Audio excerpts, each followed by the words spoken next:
Well, welcome everyone to our session on older adults, new mobility and autonomous vehicles. My name is Jana, and I'm a senior policy advisor with AARP Public Policy Institute.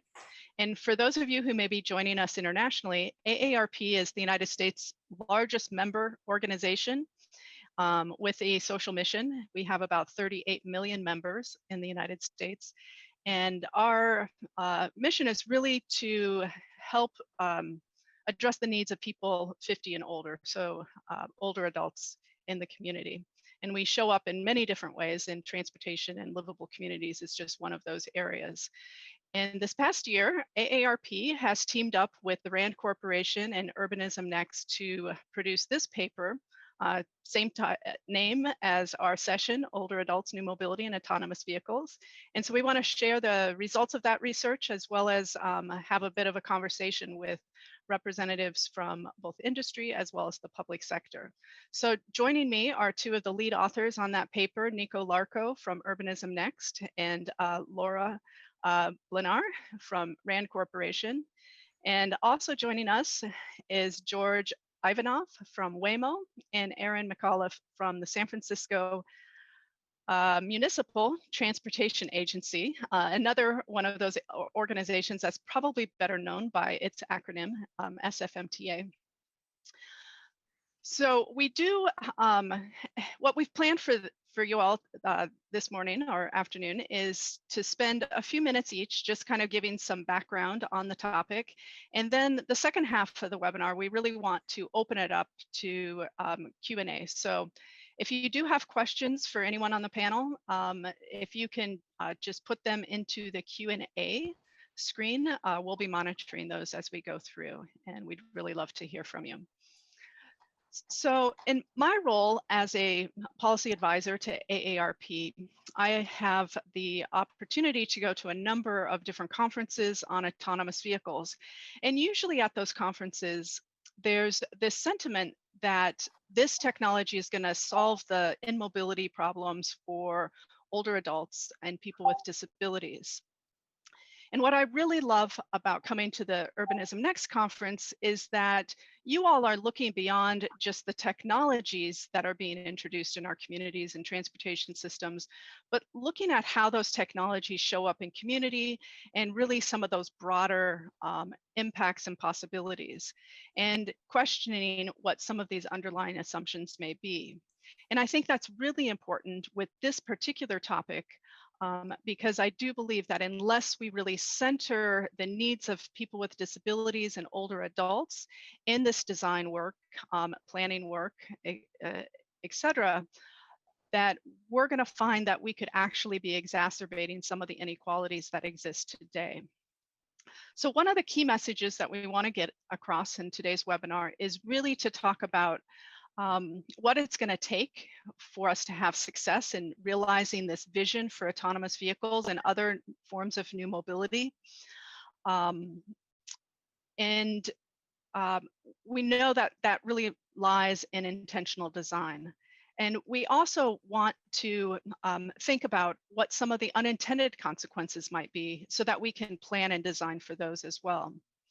Now, this past year with COVID-19, as well as in the United States, our racial and social justice protest movement that's really gained a lot more visibility, and it's, I think, required all of us within the transportation sector, whatever our role, to start rethinking how we approach equity and making much more intentional efforts in this regard. Now, we know that older adults, people with disabilities, really other non-drivers have been historically not well served by our transportation system in the United States.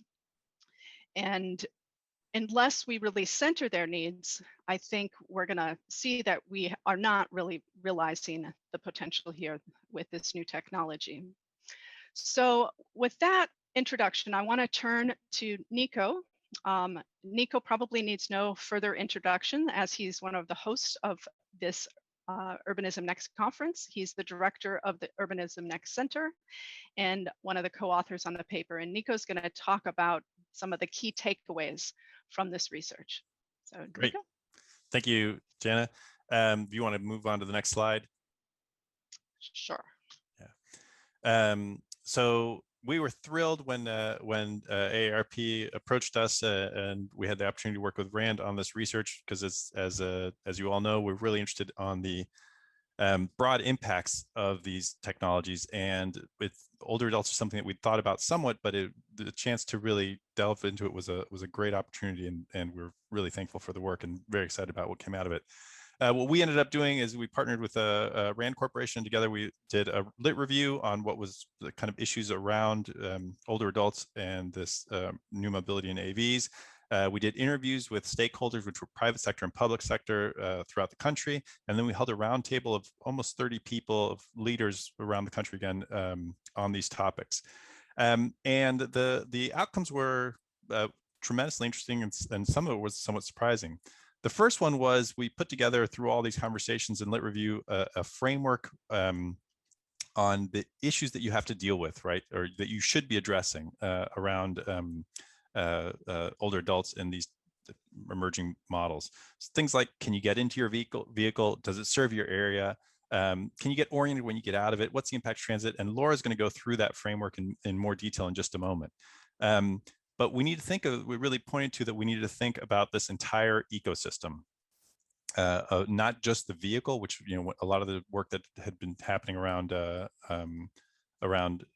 older adults and new mobility is really focused on, can they get into the vehicle, or can they, you know, are they comfortable within it? And there's a whole range of other issues that we need to deal with, not only during the trip, but outside the actual travel. So yeah, the slide's great.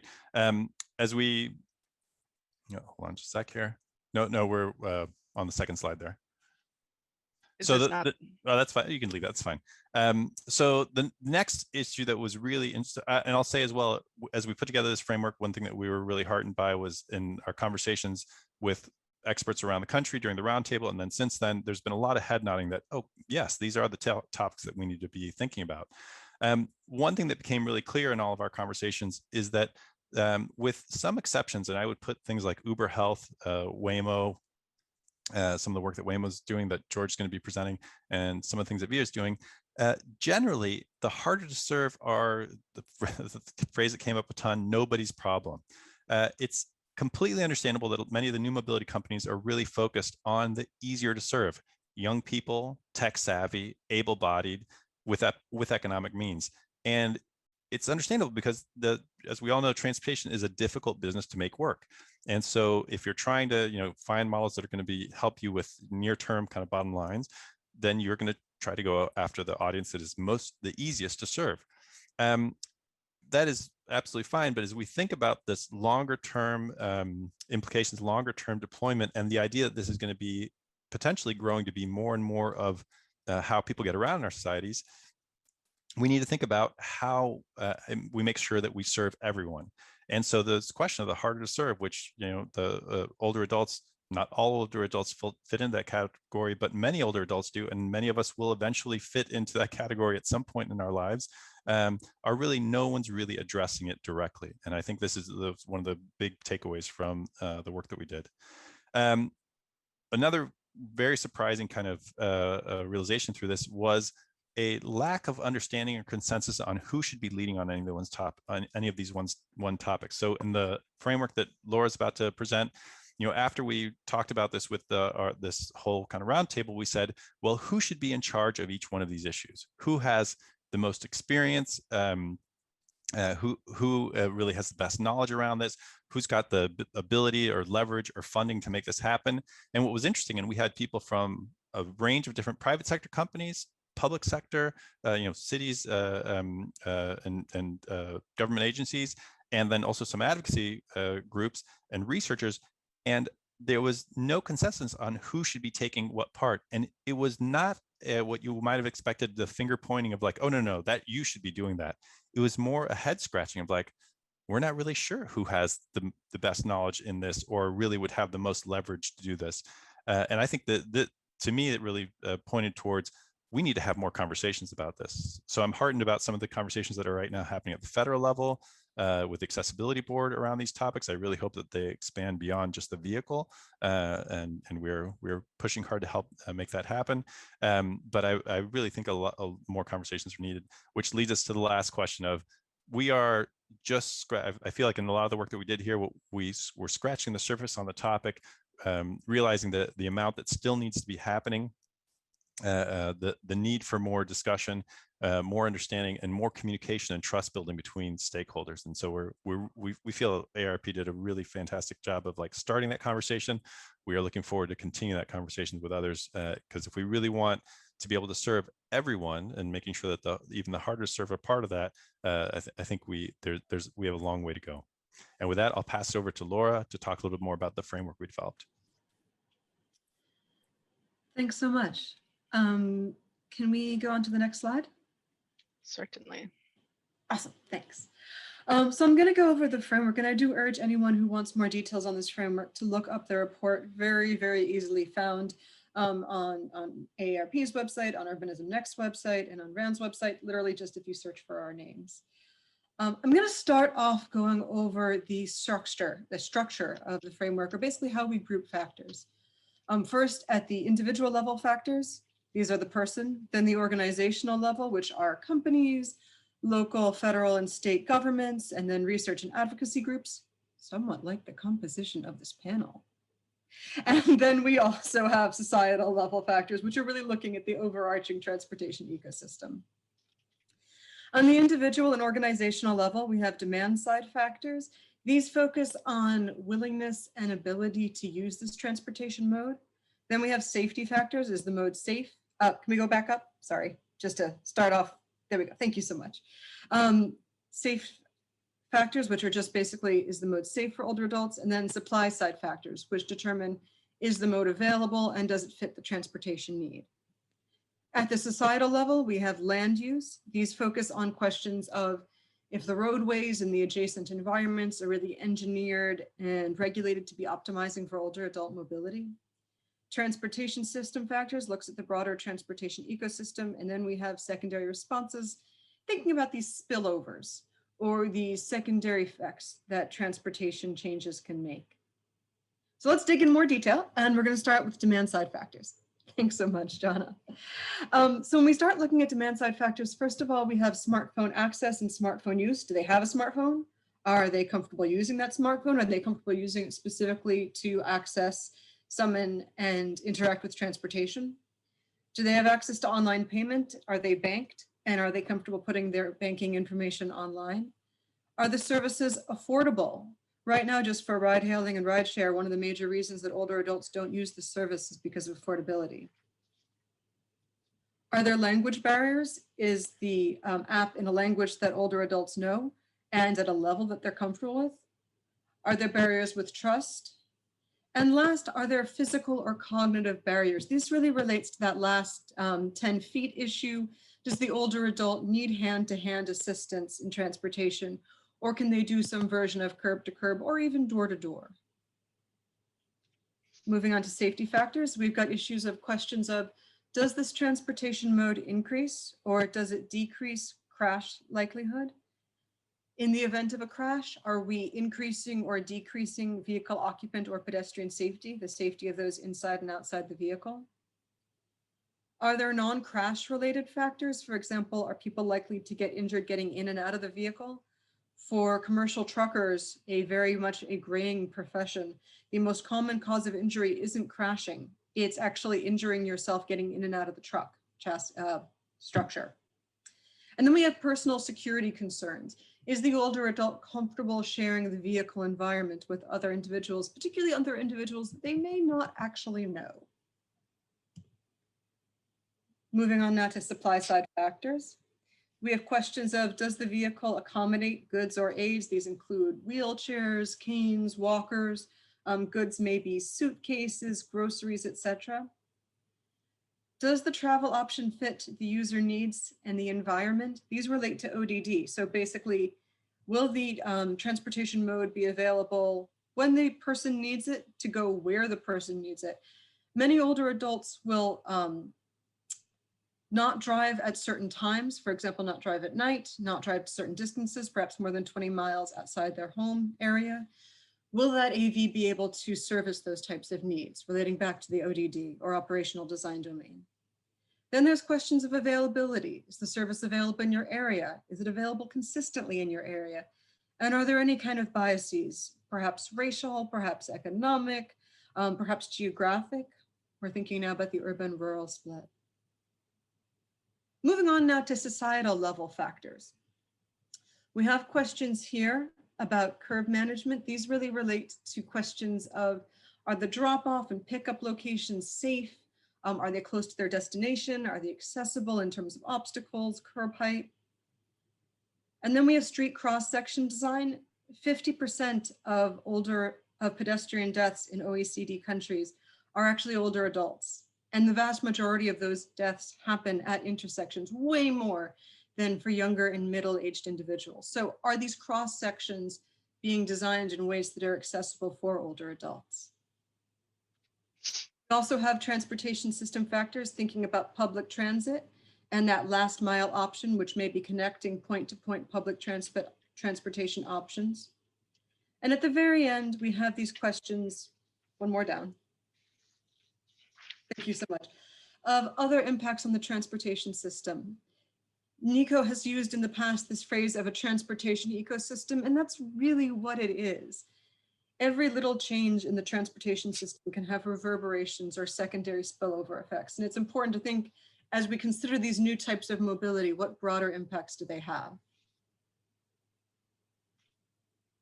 These frameworks could be used for a wide variety of things. First, to think about interdependencies between different types of factors influencing older adult mobility and the mobility of other groups. To think about coverage of all the factors, and we could be thinking about these for pilot programs, for new types of regulations, etc. We could also be using it to evaluate the outcomes of these pilot programs or of these regulations, or to set research agenda, and that could be research agendas of private corporations, of government, or of research and advocacy groups.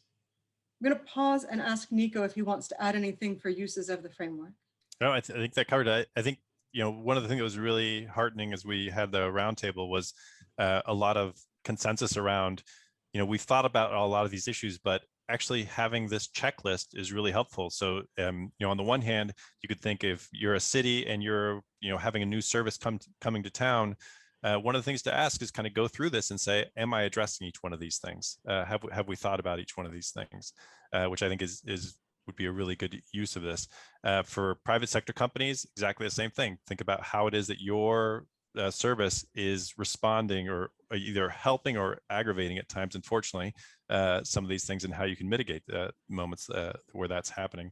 And as Laura said, I think in terms of helping us kind of frame discussions, and both on the research side, but just on the conversation side, I think that hopefully this is going to be useful for people for that.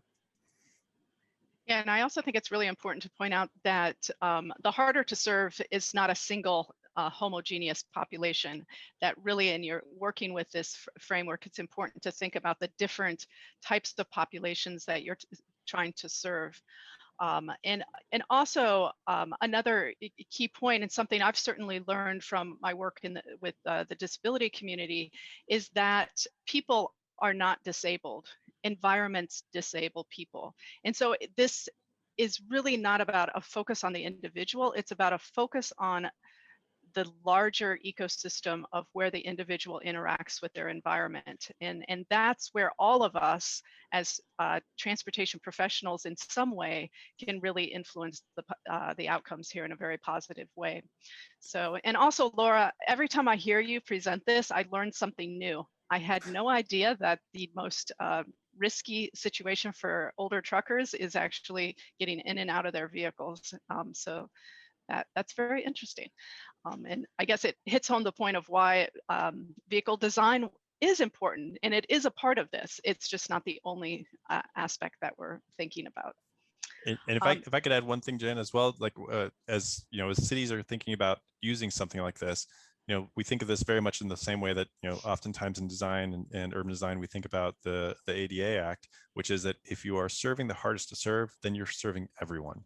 And so this is a really good, keeping in mind who it is that who you're serving by with these, if you're dealing with these issues, you're really helping the entire community, not just people who are really in that hardest to serve kind of category. Yeah, thank you. Well, Well, I now want to welcome George Ivanov to share what Waymo is doing in this space. And again, I think Waymo is one of the companies to be congratulated, really thinking about how to serve at least specific populations of the harder to serve within their technology and design. So George, looking forward to hearing what you have to say. Thanks so much, Jana. And I think we can switch to the next slide. Thank you. Well, welcome to everybody joining us for the webinar today. And we really appreciate the opportunity to be with you here. My name is George Ivanov. I lead our international policy work at Waymo and have been involved in our accessibility efforts within the company for many, many years. Next slide. Before I dive in, I just want to give you a little bit of background about our company and our interests in this space. We're an autonomous driving technology company with a mission to make it safe and easy for people and things to get where they're going. Since our start as the Google self-driving car project in 2009, we've been focused on improving transportation for all people by building the world's most experienced driver. And to date, we've driven over 20 million miles autonomously on public roads across 25 US cities and completed over 15 billion miles of simulated testing. Today, Waymo runs a fully autonomous service called Waymo One for the public in Metro Phoenix. In this configuration, there is no vehicle operator, and the ride is really for the passenger. This kind of configuration is something we've been running since 2017, and only in the last couple of months has it become a fully publicly available commercial service that we're extremely excited about. But as part of the service, we collect feedback from riders and conduct research focused on specific areas where we need to understand from riders how we can best meet their needs, and specifically their accessibility needs. We've done research with individuals with a broad range of mobility needs. We've done research regarding other types of transportation that they're using, including TNC, public transit. We've also offered test rides and run dedicated pilots, including with Valley Metro, the local transit entity there, over extended periods of time, really geared towards understanding different types of disability needs, how people will use our service, and what kinds of features are needed. And really wrap that in with interviews with people just to make sure that we have a deeper understanding of how they're using the service. All of that for us has really helped us understand how we can offer a better service overall, not just for customers who need to use the accessibility features, but for our broader rider base. Next slide, please. As I mentioned, we've used that research to build an app for hailing vehicles through Waymo One that meets riders where they are, but we know that our work in this space is really far from done. This is early days for us. We understand that it's a work in progress, and there's more that we can do to really meet our riders where they are now. And as part of this, we're really constantly engaging in collecting and aggregating rider feedback for those improvements. And there are a couple of features here today that I'd like to really talk to you about that really go throughout our user journey as riders use the Waymo One service that'll really highlight a couple of the key areas on accessibility where we believe we've made some progress. Next slide, please. So this is just a snapshot of the services, but I'll cover a couple of those today for this audience. Starting on the left-hand side, you can see our screen reader. When you're hailing a ride with Waymo, you start with opening the app on your phone, and we want to make sure that the app is as legible as possible for those using screen reader interfaces. They really help individuals with vision impairments navigate our UI on their phones so that they can go through the elements quickly, and so those elements can be read out as they're needed to understand what's transpiring during the ride and requesting the ride itself. And we optimize that screen reading experience throughout the entire app experience. In the center, you'll see the accessibility settings in the app itself. These are features that are designed to really, for our riders, minimize things like walking time. When our cars are really making trade-offs for where to pull up and where to stop for a rider to pick them up or to drop them off, we want to make sure the riders have the option to shorten their overall trip journey where needed, and to make sure that if they have an accessibility need, they can meet the vehicle and have the vehicle meet them where they need it. So for example, if the Waymo vehicle needs to circle the block to pick up a passenger, it may instead decide to stop on the opposite side of the street to limit the time to pick up for certain passengers. This is a behavior that may have a disproportionate negative impact on users' mobility or vision impairments, and these users may instead request the Waymo vehicle circle the block so the user doesn't need to cross the street, and they can do that with this feature enabled. On the right-hand side, you'll see another useful feature that we've built for accessibility. It's a horn honking feature to help find a vehicle. This was actually designed for blind individuals by an engineer who is blind. and is designed to make it easier for people to find the car by allowing them to hear based where the vehicle is, just through the standard vehicle horn. It's a big jump to expect people to find a vehicle, especially if they're blind and low vision, for something like autonomous vehicle technology that's brand new. And this small feature is something that we really think has put small feature in the hands of riders just to help them understand where the vehicle is and to be a little bit more empowered in terms of finding where the vehicle is, not just from the map interface or the screen reader interface alone. It's something that, again, is beneficial for everyone, especially in crowded environments where vehicle pickups are taking place, and something that we think really assists with the overall user experience.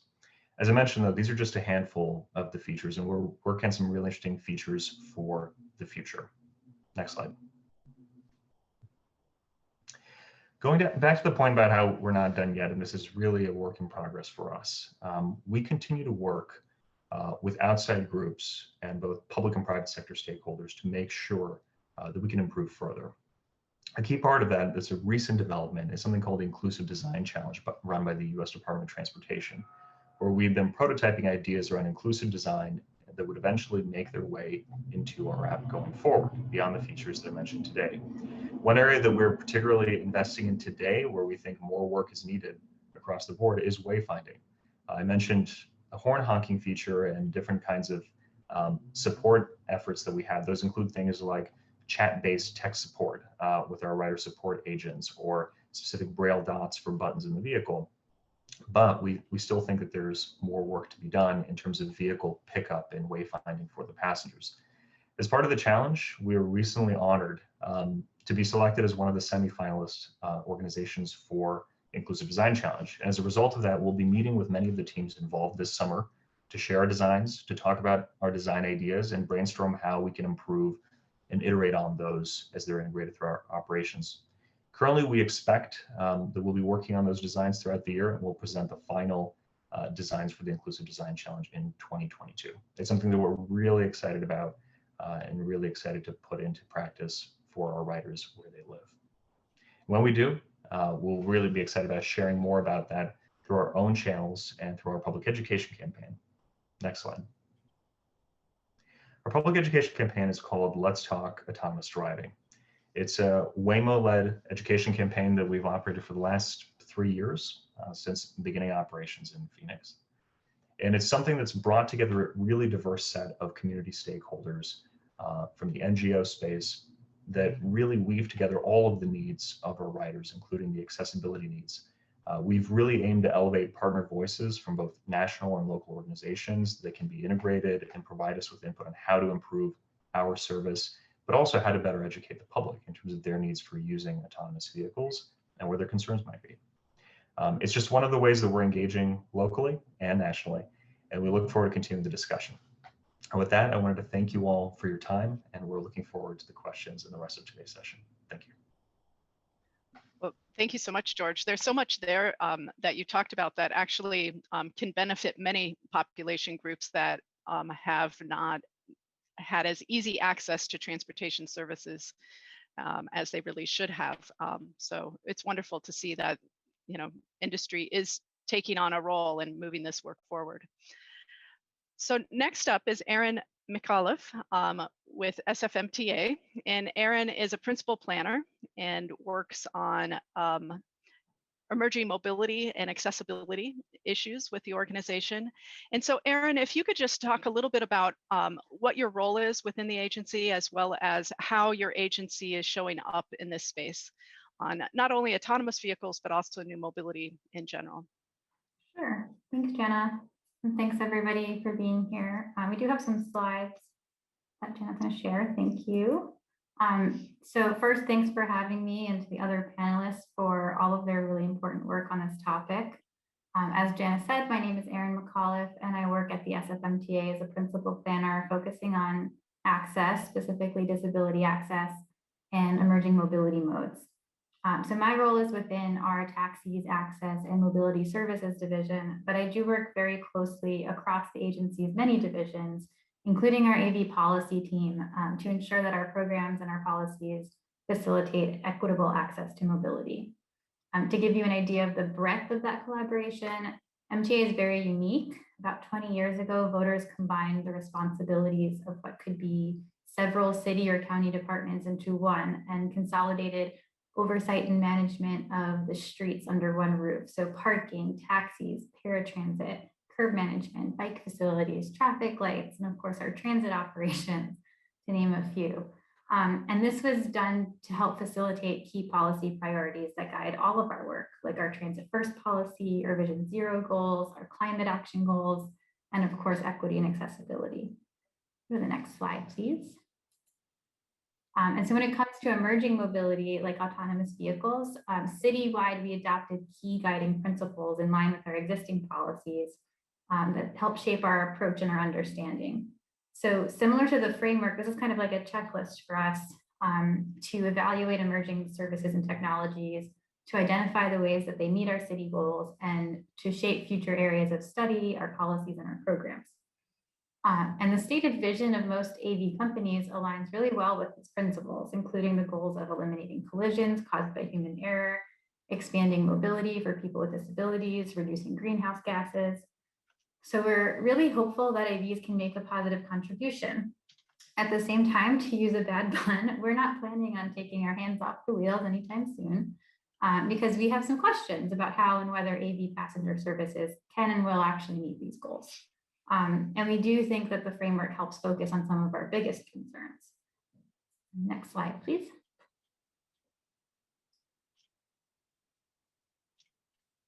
So for one, as the report and the framework both acknowledge, on an individual level, there are many safety factors to consider.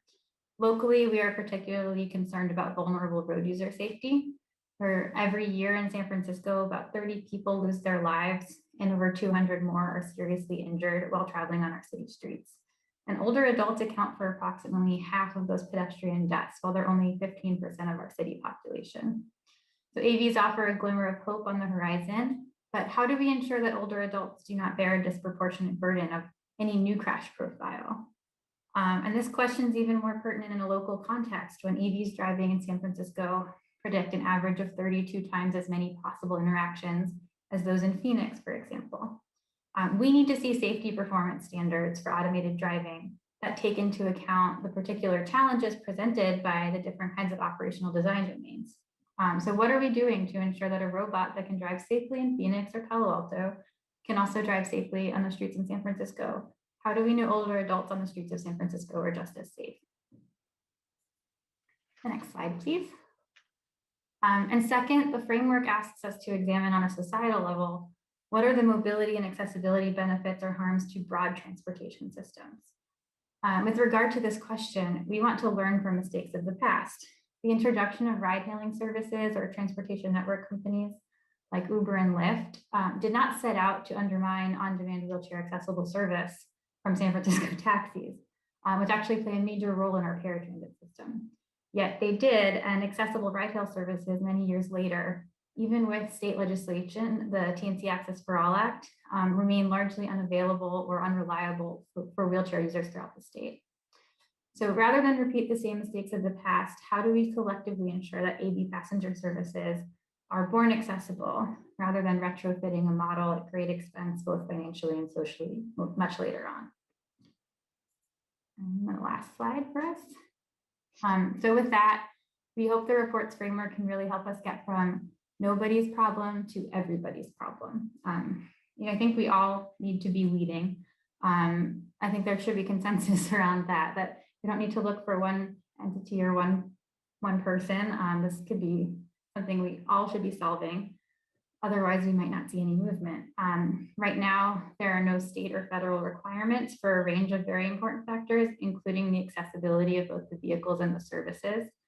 And as a result, we're seeing ground up purpose-built prototypes like the one pictured on this slide that aren't even bothering to solve for wheelchair accessibility. And it's actually quite unfair to not have universal expectations of the industry. Those that invest in this aspect of innovation may be at a disadvantage in relation to those that just don't bother. So I conclude with great appreciation for companies like Waymo that competed for the Inclusive Design Challenge and are willing to show up to discuss this, because there's a lot more to be done. And we really encourage the use of the framework for policymakers, for academics and industry alike to really promote collective action around solving these challenges. So wonderful. Thanks so much for that overview background. I think at this point, we can begin more of the conversation portion of the webinar. So again, I encourage anyone listening in, if you have questions for the group, to please type those into the Q&A box, and we'll try to address those as well. But let me just go to Laura for a moment, and maybe Laura, as just an example of how one might use the framework to think about a particular population of individuals or a particular individual, how you might use the framework to kind of think about what their needs may be and how you could design specifically to meet those needs. So I'm thinking about someone who has fairly advanced Parkinson's disease, and what might be some of those factors that you would think would show up as being highly important to that assessment. Absolutely. I think this is a really important illustration. And possibly the first thing to think about is that many of the things that will mean whether this individual with Parkinson's can use an AV or an automated vehicle have nothing to do with the automated and everything to do with the vehicle and the surrounding ecosystem and aspects of service. So, for example, starting off on the sort of individual level factors, I'm assuming that the individual, we're sort of pushing aside a whole host of things like, can the individual afford the AV? Is the AV something that they feel comfortable using? But specific to Parkinson's, there are certainly questions of, are they able to use some sort of cell phone or app-based device in order to summon the AV? Do they have enough dexterity? Or do they have someone else who can summon it for them? Thinking about sort of the complete trip, once the AV arrives, as George mentioned, is there, George, my apologies, not George, just, is there an option of basically selecting to minimize the amount of walking distance? And is there a way to possibly say to the AV, hey, I'm a little slow, I'm not walking super fast, please give me some extra time to get to you. Once the individual gets to the AV, there's certainly questions about entering and exiting. Is the in-vehicle environment designed to make that easier? For example, are there handles on the doorway? Are there grab bars to ease exiting and entrancing? Is the lip of the lower part of the vehicle low enough, so in case you can't bring up your foot high enough? Then, once you near your final destination, there's questions of exiting. There's issues with Parkinson's, a lot of times, of limb stiffening. And once the individual has exited, you want to suggest something so that basically, as soon as this older adult with Parkinson's is out of the vehicle doesn't, vroom, take off. Possibly with the older adults, mobility aids, groceries, and what have you still inside. There has to be a consideration of how basically the older adult can dismiss the vehicle and be like, okay, I'm good. You might also want to think about ways that perhaps the individual with Parkinson's or the AV could notify any individual who will be meeting the older adult at their destination. And again, as George mentioned, ways of indicating to the AV, hey, yes, this is technically the address, but can you actually pull up and around the corner, because that's actually the door that I'm going to, and that's really going to be the shortest distance for me to walk. So a whole host of factors that have to do with how the individual is interacting with the surrounding system of summoning and interacting with the service, and also interacting with the vehicle itself. So thanks, Laura. And I really appreciate you mentioned grab bars. This is one of the things that I've noticed when I look at some of the prototype designs of the shuttle bus type of AV shuttles, that I don't always see enough grab bars. And that's something that's important, not only to an individual with Parkinson's disease, but many older adults who may be a bit more frail, who just need that a little bit of extra ability to pull themselves up if their leg strength is somewhat lacking. Getting in and out of a seat can get more challenging with age. And so we really have to consider the vehicle design, not just from can it allow for someone using a wheelchair to enter, but also, a host of other users that have differing needs as well. So the next question, Nico, you recently published a blog on kind of follow up to the release of the paper. And in that blog, you mentioned that you didn't feel that the US DOT's comprehensive plan on autonomous vehicles was really sufficient to really help us meet these societal goals of serving everyone.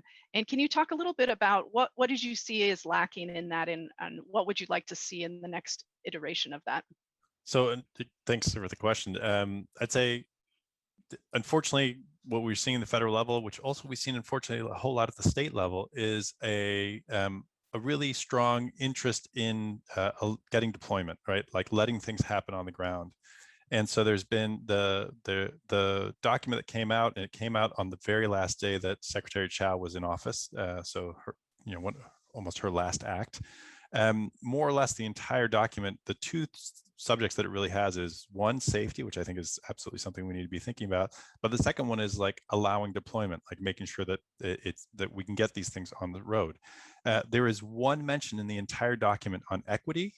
And there is, I would say, next to no, if not no mention on a user focus of this, right? That it's really, the reports really focus on how do we get technology out, as opposed to how do we make sure technology is serving people for things that we need them to serve.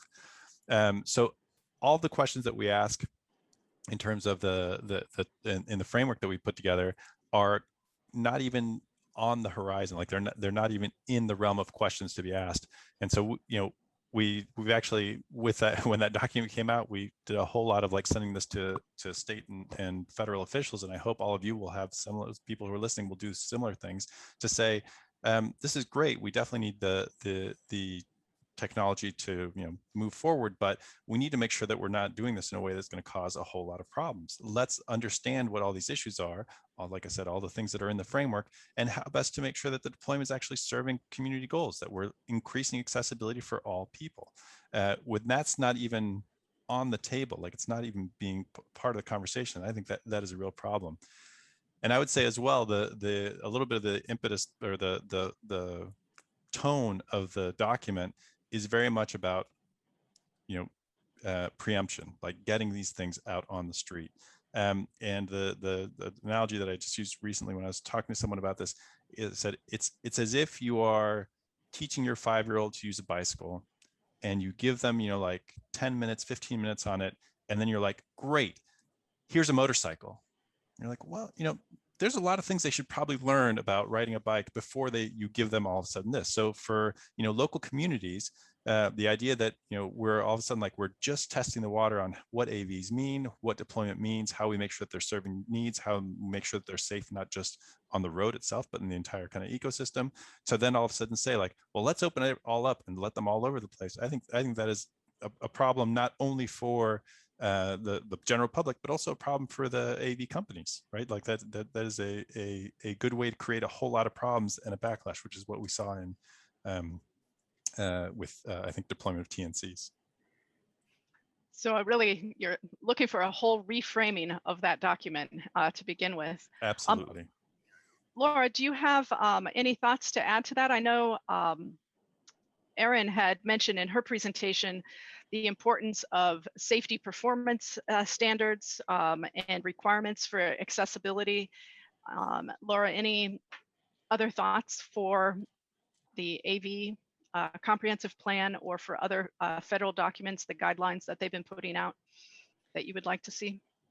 Yeah, I mean, to continue with what Nico is saying, specific to the comprehensive plan, but in general to a lot of the AV plans that have been put out previous to now, it's funny because in certain ways they're kind of emblematic of one of the broader issues that we've had historically with transportation safety and transportation access, which is that essentially they're retrospective of how we got here or what we've done.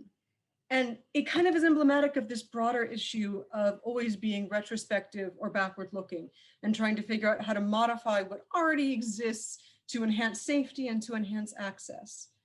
We have the opportunity here to try something entirely new and move from retrospective to prospective and really think about how these new types of mobilities can be built from the bottom up with safety and equity and access already implicit rather than sort of tacked on. And if we kind of miss that opportunity, it's really not something we may necessarily get back. So the shift from talking about how we got here to starting to talk about how do we move forward to here to make sure that these values are implicit is very central to the future of sort of any sort of regulation, initiatives, et cetera, that we see from any type of government or private body.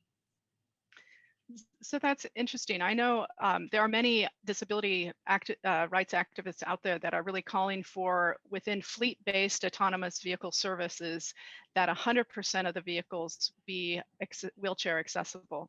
And just wondering, really anyone in the group, how feasible is that? Is this something that we should be pushing?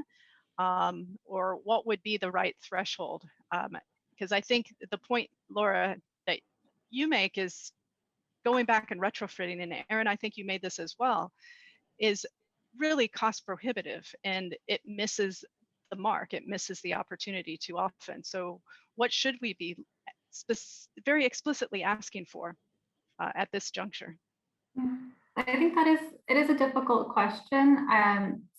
You know, I'm sure the industry, and I'll leave it to George to speak more about the challenges the industry faces there with purpose-built versus modified vehicles.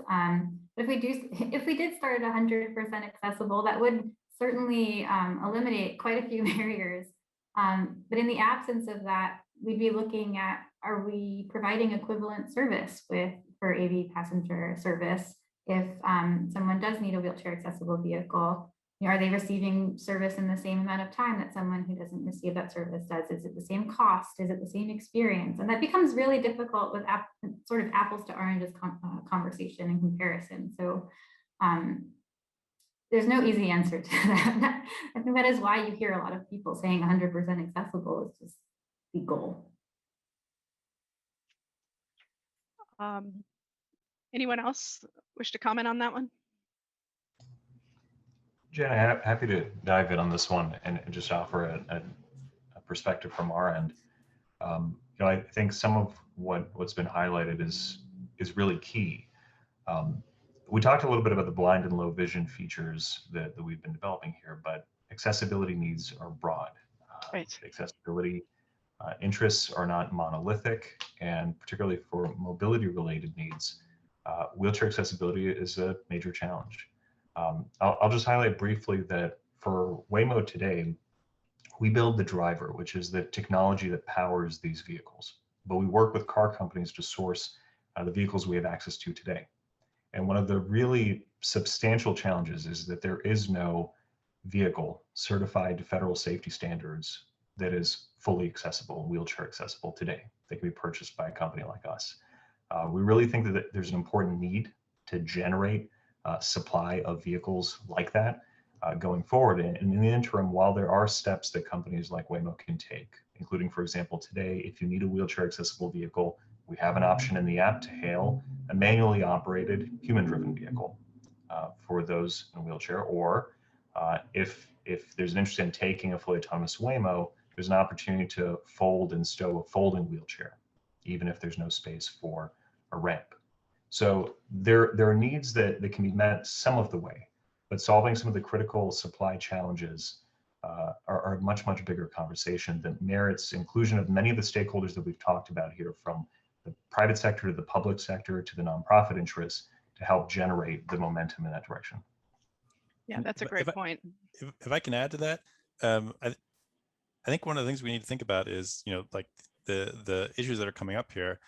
A lot of the conversations that I've had with people around the country after the report is there's a lot of like, well, the private sector should be doing this. Well, the private sector, well, I mean, I think that we have to like look at the realization. One, private sector has a lot of pressures to make this work, right? I mean, it is complicated on the technology side. It is really complicated on the business model side.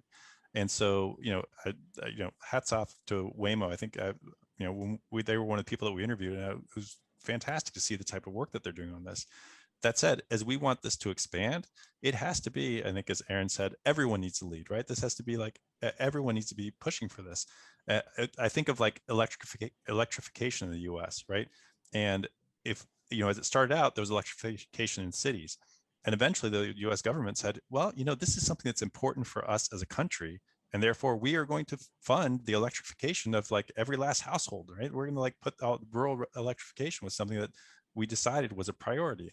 And I kind of see this here as well, like that, like just saying like, oh, it should happen, I don't think is gonna work. I think everyone needs to be deciding that, one, everyone needs to have, first of all, this in their frame, like, oh, these are things we need to deal with.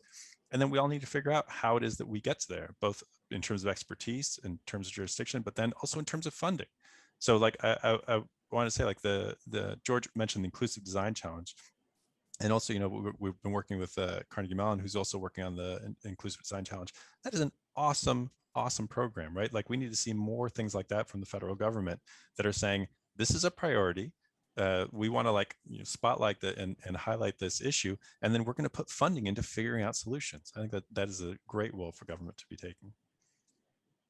Thank you. I'll just add to Nico's point and to bring up something he mentioned earlier, is that the U.S. Access Board is hosting conversations on vehicle accessibility, on autonomous vehicle accessibility specifically. I'm really hoping we see those conversations inform any update to an EV comprehensive plan, and you know, something really significant that would hopefully be included would be a really clear process and milestones for when NHTSA will develop safety standards or interim standards that incorporate accessibility. And another point of Nico's that I want to make sure we don't leave behind, equity is super important, and it's not just disability access, it's intersectional. In San Francisco, over 60% of people with disabilities are Black, Indigenous, or people of color. So when we're talking about equity and we're talking about autonomous vehicles and disability, it's much more than just access in and out of the vehicle. So I think that's a really good point, Nico's. I want to make sure we recognize that. I just put the link to the Access Board's series of meetings. They've had, I think, only one so far, and then there's 3 more that are coming. I would say share this with your networks. Go and be part of those conversations. There's opportunities for public comment in these. And from having talked to a bunch of people in the federal government right now, they are really seeing this as a good signaling moment, right? To figure out what are people interested in, how do we want to cast this. I think, you know, there's really great opportunities here to say, like, this is an entire ecosystem. First of all, we need to deal with these issues, but then these issues are not only vehicle related, right? There's all the entire ecosystem, as Laura was saying before as well. You know, as George pointed out, that wheelchair accessibility and getting this out there at a universal enough level is very challenging. And there's a lot of obstacles that have to be overcome in order to achieve this. I really liked your point, Erin, about needing a roadmap for the timing of when we can start to see stuff being put into place. And I think that in and of itself can really help to allay some of the fears of people in the disability community, organizations like AARP, is if we see that roadmap that shows an understanding that these are not issues we're going to forget about, that the timing is connected to decisions over here and here, and that we see this movement forward, then I think there's much more trust that's going to be built up for the move that the direction that we're going. I am seeing that there are some questions coming in through our Q&A line, and so I wanted to take some of these as well. We've talked a little bit about vehicle safety, and someone is asking about that in particular. Will automated vehicles offer safer options than current services offered by ride-hailing companies? And the way I look at this, and other panelists please chime in, but I think autonomous vehicle technology could address some safety issues. You could actually program, as George points out, you can program the vehicle to actually stop at the curb and not, you know, find a parking space and not let someone off in the middle of the street where there could be issues with getting in and out of the vehicle and safety issues. At the same time, I think it could introduce new safety concerns. For instance, someone who may have some functional or cognitive limitations, what is the effect of traveling with strangers? And how do we address some of those security concerns? So, you know, one of the questions I have is also, and it comes up with AARP membership a lot, is just a concern over individual privacy and cybersecurity. And so I'm wondering, George, if you can address how Waymo addresses that particular question, and then any of the panelists kind of think about the broader question about safety and safety for particular population groups. Thank you, Jana. This is a really great, I think, series of questions, and I'll actually try to sort of tackle this from multiple angles. Safety is a top of mind for Waymo. It's core to our mission. It's central to the work that we do, and key to how we're developing the use cases of our fully autonomous technology for the public. There's a lot of extensive information on this at waymo.com/safety, but I'd like to just touch on a couple of things relating to your question. On the question of shared rides, we agree that that's an important area that will need to be developed further. The only rides that are shared in a Waymo vehicle today are ones with your family members or friends. There are no sort of stop and pulled over situations where a stranger is getting into the Waymo vehicle. And while one day that might be an option, today we think that personal comfort in a fully autonomous vehicle with no other human being in the vehicle is a really critical step that needs to be further developed, and to make sure those individuals have support along the way, including from other human beings like our rider support agents who are ready to assist at the push of a button and connect with you inside the vehicle. On the question of cybersecurity, we really take a holistic approach to ensuring that we're pressure testing and identifying hazards and mitigating risks to the system. That includes isolating core driving functions of the system from wireless communications, for example. There is no ability to remotely drive a Waymo or any function of the vehicle. There is no ability to remotely access any of the core maps that are central to the actual navigation of the system in the operating domain that we've talked about here. But this is a constant work in progress to make sure that from a security standpoint, we're staying a step ahead of attackers and that we're remaining vigilant as a part of that. In terms of the safety of riding in a fully autonomous vehicle or being a road user around one of our vehicles, we've believed along the way that it's extremely important to be transparent with the public and those that we serve. In 2017, we were the first company to publish a safety report describing the different elements of safety that go into making our vehicles fully autonomous. And late last year, we were excited to begin releasing some of our safety performance data that described really the fact that there have been a lack of any high severity collisions or even injuries in our vehicles over more than 6.1 million miles of driving.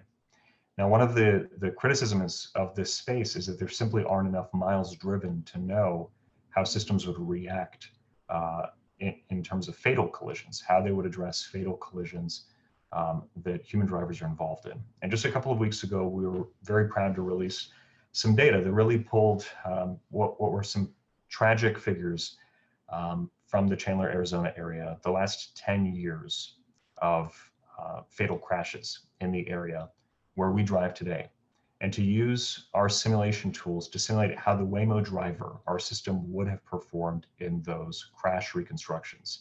The data is on our website, but I'll just call out for this group that in the initiator role for the human drivers that had initiated the fatal collisions, the Waymo driver would have avoided 100% of those initiated fatal crashes. When we placed the Waymo driver in the responder role of responding to the crash, we found that over 82% of those fatal crashes were completely avoided, 10% were mitigated, and the impact would have been reduced in simulation, and 8% would not have been possible to avoid because there were rear endings, for example, the stopped vehicle. But this, we hope, is something that people can look at and really make up their minds on directly, just based on the actual data of how this is working and what those kinds of safety aspects and performance data really means for all riders in fully autonomous vehicles going forward. But thank you for your question. Right, well, thank you. Well, I'm looking at the time, and Nico, is it really possible that we have completed our hour for this webinar? Not only possible, but yes, it actually happened. I feel like we just got started. There's so many other great questions coming in, as well as other things that we could talk about, but excellent session. I want to thank our panelists so much for all of the insights that you've shared. Thank Urbanism Next and RAND Corporation for putting this framework out there, at least as the starting point that we can start to coalesce around and really start those conversations around. Thank you also to Nico and his team at Urbanism Next for putting on a fabulous conference. I've attended in person, I've attended 2 years online. It's always worth my time, and so happy to be part of this. So again, thank you attendees for joining us, and remember, nobody's problem is everybody's problem. So please help us keep pushing this work forward. Thank you. Thank you. Thanks, Jana, and Thank thanks you. for all the great moderating. Much appreciated.